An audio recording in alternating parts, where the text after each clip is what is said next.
Hey everyone, welcome to Uncle Clash, Season 2, Episode 2. As I'm sure most of you know, during the summer, they shut down my favorite game mode, 2v2. So I got back into the 1v1 world. I saved a whole bunch of games from that time, and I'm going to share two of them with you today. All the ones I saved were wins because, frankly, I didn't lose very much. When I went back into the 1v1 world, I had to pick one of my 5 preferred decks, and the one I chose was my old school deck. I did a video on this deck a while back, and it's one of my best. You should check it out if you're new to the channel. But this deck is, well, it's like me. It's old school and old. Looking at it right here, what's noticeable about it is 6 of the 8 cards are original cards. They were here when the game was created. What I find really fun about this deck, while it's not sexy and it's not exciting, is it's very, very solid. I can defend, especially for a period of time, in order to give me a chance to find out what they have and how they want to come in. And the challenge, really, is to find a way to absorb it and then to push back. I know a lot of you out there like to play decks that have real Russian attack or just big, humongous cards and big swings, but I like to sort of play piecemeal and really think the game out. Ooh, look at that 1v1 arena, just vastly different.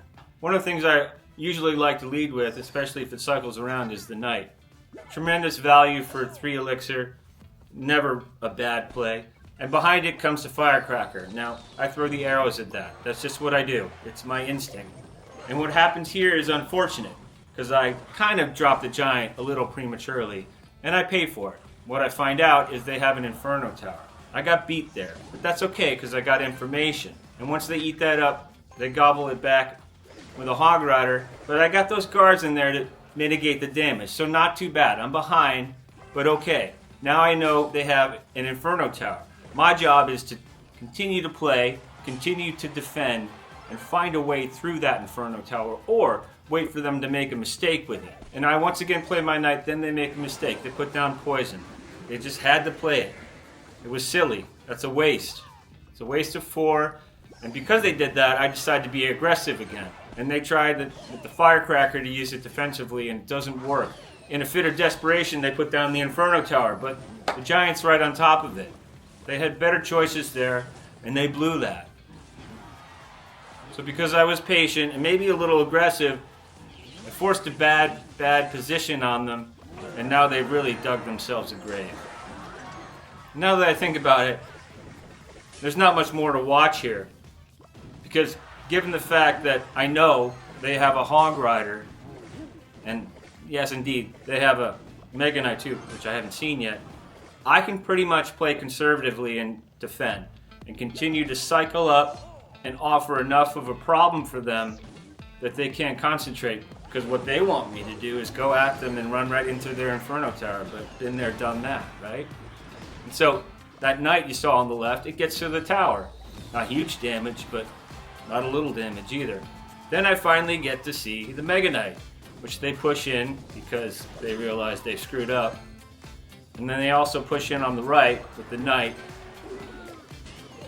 And the Hog Rider as well. And they even poison it. Woo! And I'm just doing a one side, two side approach, keeping it chill, making sure to keep them honest. And this is going to run itself out. Boom, boom, boom. They don't have enough to get through. Decent damage to both towers, but it don't matter now. They're finished.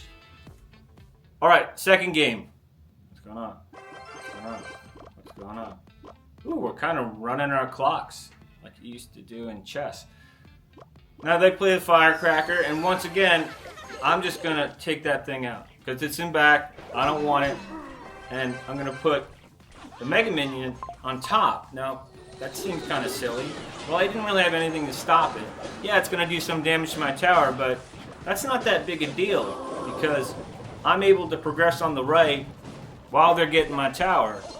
Then they play that garbage card in the Skeleton Army. We talked about that. See a prior video. And I zap it. Boom, 2 for 3. And so I got the Mega Minion on the right. They keep playing that silly little Firecracker that I take out with the arrows. And although the Mega Knight did some pretty good damage on my tower on the left, I'm feeling pretty good. because I now know sort of how they're going to come at me, and I can formulate as such. This is a reset, which often happens. Everyone's getting full elixir trying to figure out what they're going to do. And I just dropped the bomber. You know why? Because it's just annoying. I don't exactly know how I'm going to use it, but you'd be surprised at how much that little 2 guy can cause problems for people. And even though it's just going to get eaten up, it does get one shot on the whiz, and that's not too bad. And they're expecting their skeleton army to, nope, zap, gone.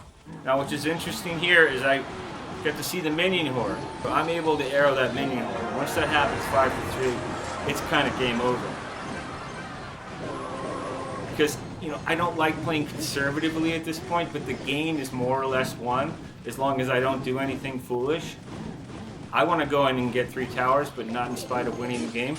So I'll just create triangular situations here, like this one, where it's all coming up. They try the skeleton army again, and it's just embarrassingly bad. And I have the knight standing up the Mega Knight, which is one of my favorite things ever.